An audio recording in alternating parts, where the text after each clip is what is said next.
করতালি দিয়ে আমরা অভিনন্দন জানাই।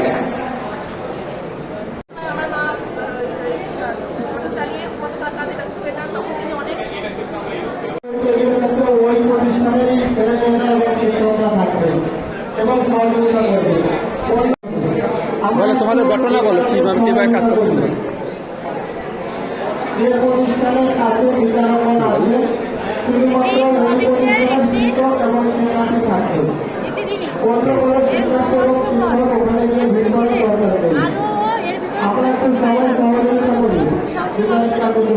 এই বিলাপলের ইভেন্ট এর ভিতর প্রবেশ করে তাহলে সে দীপগেটের মতো লুটেসের মতো শুরু হয়ে একদম তার কোনো অস্তিত্ব থাকবে না। একটি মানুষকে লম্বাভাবে টেনে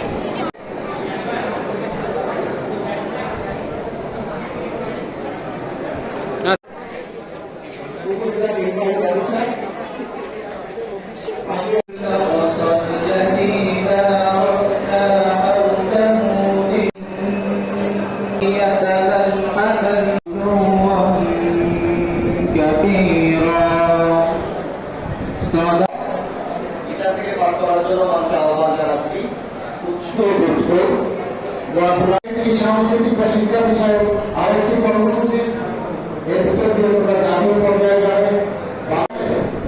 জাতীয় পর্যায়ে ভাষা এবং সাহিত্য সেরাতে সেরা, তো সেটা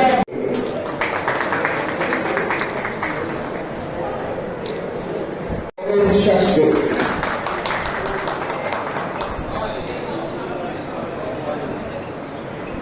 এরপর করতালি দিয়ে আমরা অভিনন্দন জানাই।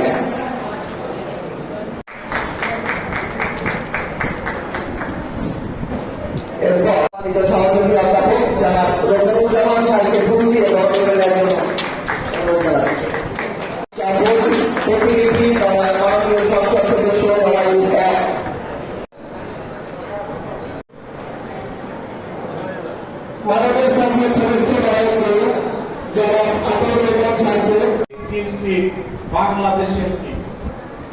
বাংলাদেশের সন্তানেরা প্রবাসে বসে তারা এটা তাদের ওখান থেকে ইন্টেলেকচুয়ালি তারা যখন আজ ওয়াইফাই কানেকশন নিয়ে আমরা অনেক বেশি সুবিধা পাই।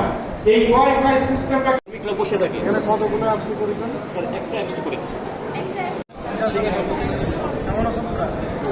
এটা কি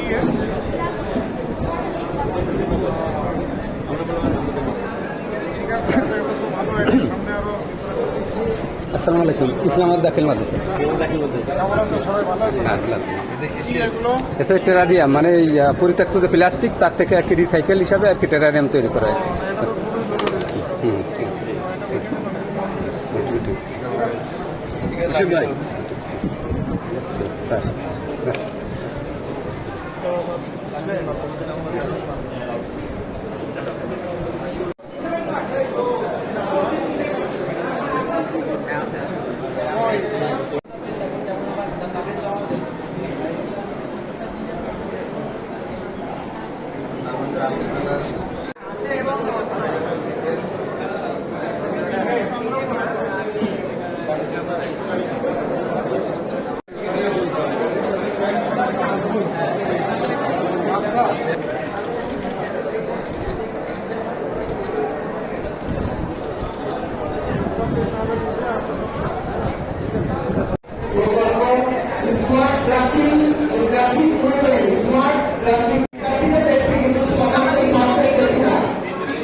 ভালো আছেন সবাই?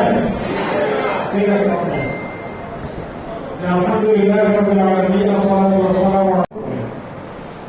24 পরবর্তী আরেক নতুন বাংলাদেশ গড়ার যে প্রত্যয় নিয়ে আমরা এগিয়ে যাচ্ছি।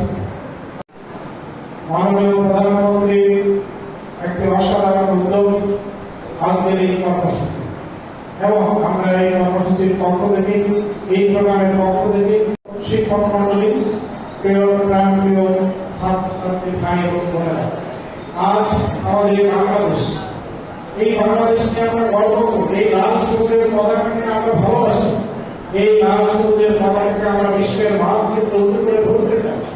কিন্তু সত্যিকার অর্থে যদি আমরা চিন্তা করি যে আমাদেরকে বাজেটটি গতকালকে হলো, মাননীয় মুখ্যমন্ত্রী বাজেট পেশ করলেন, এই বাজেটের ক্ষেত্রে আমরা যদি শুধু খেয়াল করি যে এই বাজেট আমরা কতটুকু পরনির্ভরশীল। আজকে আমাদের বিভিন্ন কর্মসূচি পালন করতে ভালো লাগে, মন চায়, আমাদের মেধা আছে, সৃজনশীলতা আছে, সবকিছু আছে, কিন্তু অনেক সময় আমরা বিভিন্ন আনুষঙ্গিক চাপের কারণে সেগুলোকে আমরা হাতে নিয়ে এড়াতে পারি না।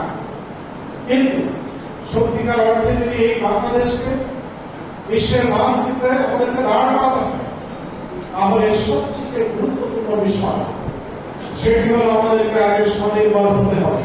কারণ আমরা যাদের কাছে যাই তারা আমাদেরকে বিভিন্ন ফাঁদে ফেলে এবং তাদের টার্গেট থাকে এরা যেন স্বনির্ভর না হয়ে চিরকাল আমাদের কাছে বিভিন্ন সময় আসে। নতুন নতুন চিন্তা চেতনা উদ্ভাবনী বিশ্লেষণী সৃজনশীলতা আমাদের মধ্যে যদি আমরা এটাকে যথাযথভাবে প্র্যাকটিস করতে পারি, তাহলে আমার বিশ্বাস এই বাংলাদেশ একদিন আর কারোর দরজায় দেবে। আসসালামু আলাইকুম ওয়া রাহমাতুল্লাহি ওয়া বারাকাতুহু। কেমন আছেন আপনারা সবাই? সায়েন্স প্রজেক্ট এবং ইনোভেশন আইডিয়া শোকেস প্রোগ্রামের আজকের